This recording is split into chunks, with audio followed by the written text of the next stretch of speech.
തിരഞ്ഞെടുപ്പ് പ്രചരണം ചൂടുപിടിക്കുന്നതിനിടെ ഗുരുവായൂരിൽ വിവാദ ഫ്ലക്സ് ബോർഡ് സ്ഥാപിച്ച് NDA സ്ഥാനാർത്ഥി B ഗോപാലകൃഷ്ണൻ.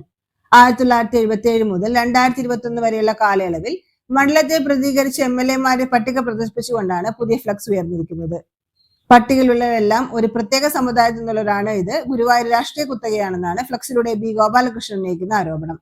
50 വർഷത്തെ അവഗണന ഇത് മാറണം, മാറ്റത്തിനായി ഒരു വോട്ട് എന്ന വാചകമാണ് ഫ്ലക്സിൽ പ്രധാനമായും നൽകിയിരിക്കുന്നത്.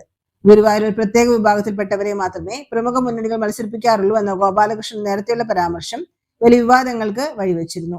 ഈ വിഷയത്തിൽ തെരഞ്ഞെടുപ്പ് കമ്മീഷൻ സ്വീകരിച്ച നടപടികൾ അറിയിക്കാൻ കോടതി സമയം അനുവദിച്ചതിന് പിന്നാലെയാണ് തന്റെ നിലപാട് ആവർത്തിക്കുന്ന തരത്തിൽ അദ്ദേഹം ഫ്ലക്സ് സ്ഥാപിച്ചത്. ഗുരുവായൂരിലെ രാഷ്ട്രീയ കുത്തക അവസാനിച്ചാൽ മാത്രമേ വികസനം സാധ്യമാകൂ എന്ന് അദ്ദേഹം പ്രതികരിച്ചു.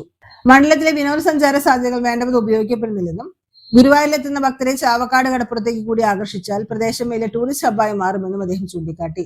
നിരന്തരമായി വിജയിക്കുന്നവർ ഇത്തരം കാര്യങ്ങളിൽ ശ്രദ്ധിക്കുന്നില്ലെന്നാണ് അദ്ദേഹത്തിന്റെ ആക്ഷേപം. ചരിത്രപരമായ വസ്തുതകൾ മാത്രമാണ് ഫ്ലക്സിലുള്ളതെന്നും അതിൽ നിയമവിരുദ്ധമായി ഒന്നുമില്ലെന്നും ഗോപാലകൃഷ്ണൻ വ്യക്തമാക്കി. തനിക്കെതിരെ കേസെടുക്കുകയാണെങ്കിൽ അതിന് ഭയമില്ലെന്നും അദ്ദേഹം കൂട്ടിച്ചേർത്തു. BVS തങ്ങൾ, PKK ബാവ, PM അബൂബക്കർ, PT കുഞ്ഞു മുഹമ്മദ്, KV അബ്ദുൽ ഖാദർ, NK അക്ബർ തുടങ്ങിയവരാണ് കഴിഞ്ഞ 50 വർഷത്തിനിടെ ഗുരുവായൂരിൽ നിന്ന് തെരഞ്ഞെടുക്കപ്പെട്ട ജനപ്രതിനിധികൾ. ഇതിൽ KV അബ്ദുൽ ഖാദറും PKK ബാവയും 3 തവണ വീതം മണ്ഡലത്തെ പ്രതിനിധീകരിച്ചിട്ടുണ്ട്.